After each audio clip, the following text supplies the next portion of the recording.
Ok, vamos lá. Algumas funções base, né, que são normalmente utilizadas, são essas aqui, né? Então, o primeiro caso é a regressão polinomial, que é aquele mesmo caso que nós já vimos, né? Então, a função G1 é 1, função G2 é x, função G3 x quadrado, né? E aí você decide o tamanho de polinômio que você quer utilizar, ok? O que acontece, né? Que normalmente vai, veja que não são ortogonais, né? Vai depender muito, aí vai ter que ter muita sorte aí na escolha dos pontos para conseguir um caso ortogonal aí, né? G1, G2, G3. E outra coisa que a gente viu, né? Aquela questão de que com essa base de funções, a gente vai gerar uma matriz parecida com aquela matriz de Hilbert, né? Que ela é muito mal condicionada, ok? Então, é a regressão polinomial que a gente está acostumado, é fácil interpretar, entender né, que a gente quer obter com isso aí, né? E o G1, G2, G3 é a forma né, uma forma geral, né, de se escrever, né, em que inclui a regressão polinomial, né? Outras bases são muito utilizadas, né? Outra coisa, né? O G1, G1, G2 e 3 lembra também, pode ser relacionado ao polinômio de Taylor, né? Então é bem, né, bem próximo aí do que estão acostumados. Agora, outras bases costumam utilizar, né? A base de Legendre e a base de Fourier, né? Então, por exemplo, né, vamos começar, vamos primeiro falar de Fourier, né? Então a gente vai, como é que é Fourier, né? É uma que a gente utiliza, né, para funções periódicas, né? Para representar funções periódicas. Então tem a série, né, de Fourier, né? E ela é dada pelos coeficientes, né? Ela define os coeficientes que multiplicam essas funções, né? Cosseno de 2x, cosseno de 2x, cosseno de 3x, seno de 3x. E por aí segue, né? Continua, né? Cosseno de 4x, seno de 4x, né? Então pode ser a série infinita, né? Pode ser uma série infinita, né? E os coeficientes dessa série, né, conseguem aproximar funções periódicas, né? De período 2π. Se você, né, olhar, né, se você olhar essas funções, né? Você vai perceber que elas são, se a gente integrar de 0 a 2π, ou de menos infinito até mais infinito, né? Você vai ver que elas são ortogonais, né? Então, se a gente integrar, por exemplo, né, G2 e G3, né?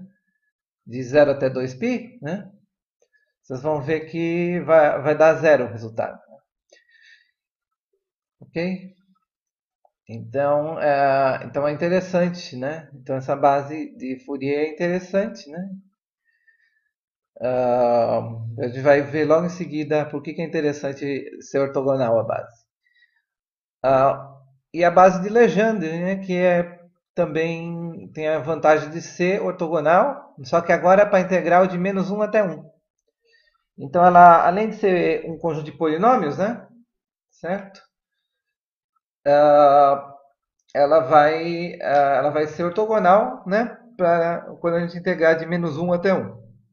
Ok?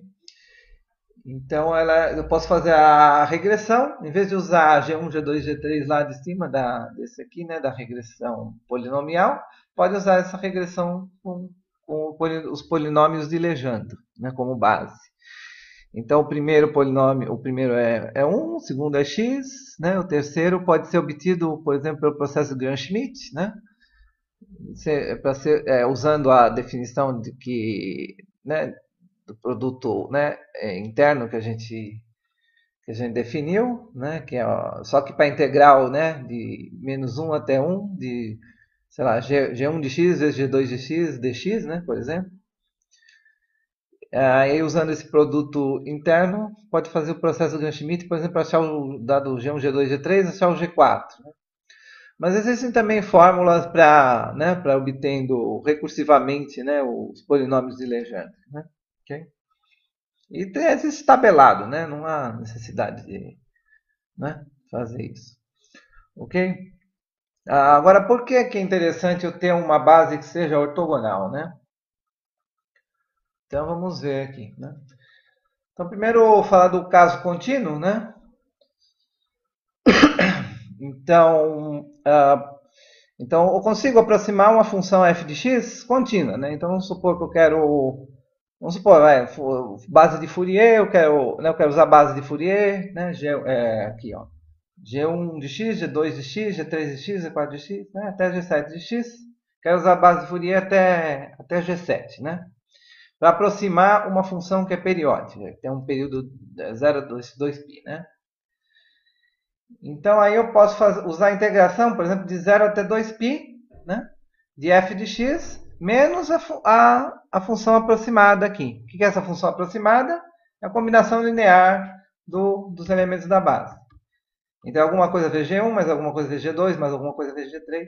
O que eu quero calcular é quem é o alfa1, alfa2, alfa3, que multiplica G1, G2, G3 até G7, para ser o mais próximo possível, para minimizar esse erro quadrático em função, né, da função f de x, no intervalo de 0 até 2π. Okay?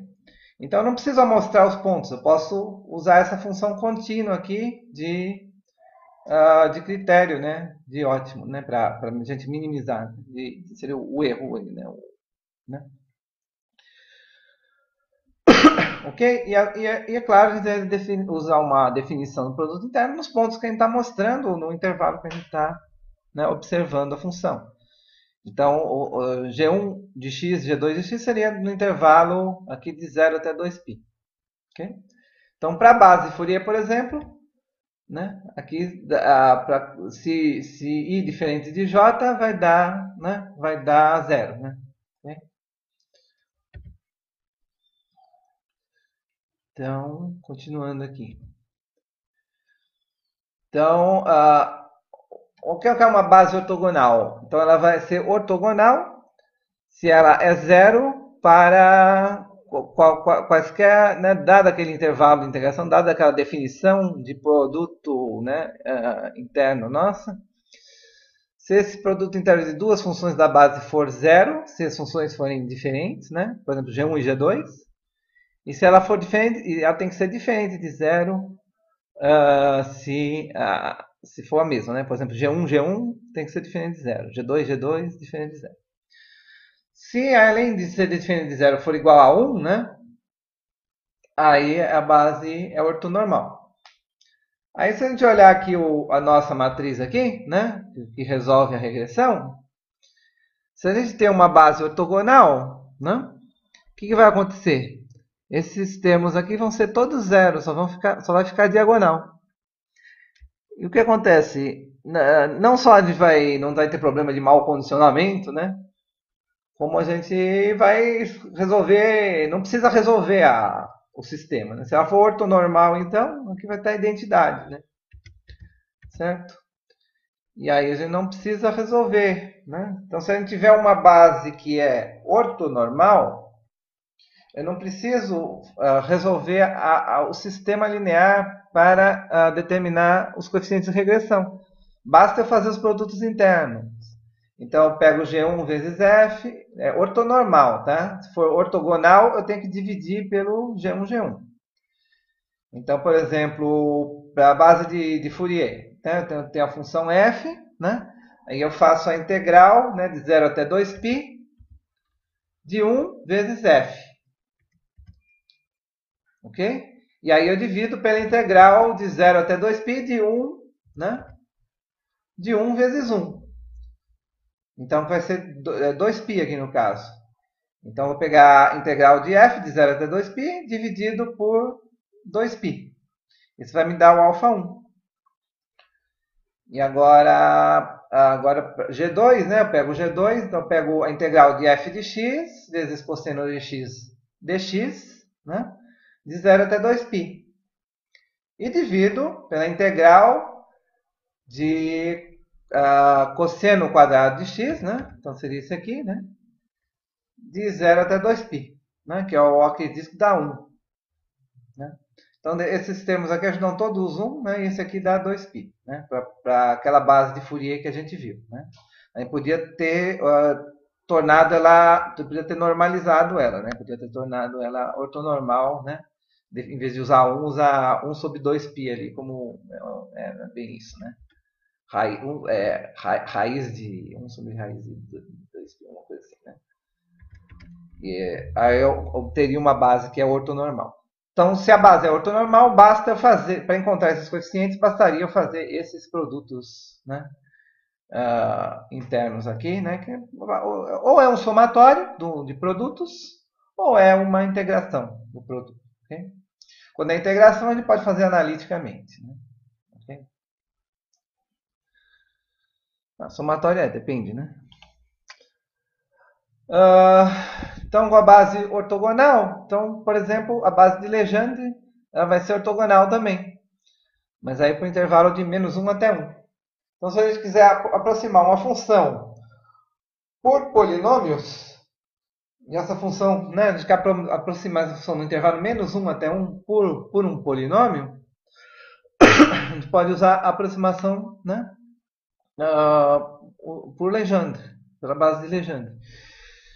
Só que, né, então, né, a integração de -1 até 1.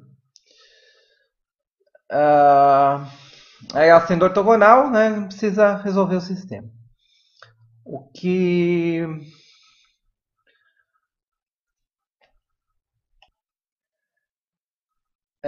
que se faz muito com a base de Legendre é quando você... Se o meu intervalo de integração não for -1 até 1, né?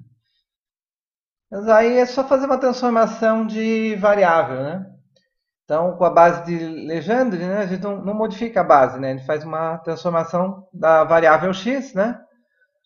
Da função, né, f de x, para que essa variável x caia de -1 até 1. Né? Faz uma transformação linear, pode ser. Né? E aí a gente utiliza a aproximação, né? Com a base de Legendre. Então, bom.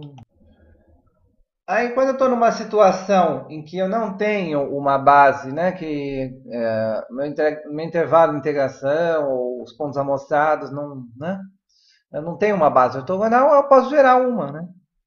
Então, a partir da minha definição de produto interno, eu posso fazer o processo Gram-Schmidt. Então, eu começo com uma função, por exemplo, se eu pegar funções que são linearmente independentes, ax, bx, c de x, certo? E aí eu quero montar uma base linearmente independente. Então, a gente pode pegar, por exemplo, eu pego o próprio a de x, né? Uma base ortogonal eu quero montar, né? Então, eu pego o próprio a de x, aí eu pego b de x e, utilizando a definição do produto interno, eu vou pegar o a' de x, faço o produto com b e divido pela norma do a, né? Quadrado, né? E multiplico pelo a'. Então, é como uma projeção de vetor, né? Então, é o processo Gram-Schmidt que você já conhece, né? Okay? E também, né, quando... agora eu pego, para gerar o terceiro elemento, né? Eu vou pegar a de x e b, a linha de x, b' de x, né? Eu vou pegar o vetor c de x e vou subtrair os componentes dele, que vai na direção de a' de x e na direção de b' de x. Né? Então, se eu tenho a de x, b de x, c de x. Para obter o b' de x, eu subtraí o componente de a de x que tinha a direção de b de x. Né? E para obter o c' de x, eu subtraí o componente de a de x e o componente de b de x, né? que estavam em c de x, né? Okay? E obtive na direção ortogonal aos dois. Okay? Então, é esse, né? O processo do Gram-Schmidt vocês já conhecem, né? Só que aplicado a funções e utilizando essa definição de produto interno. Né? Okay?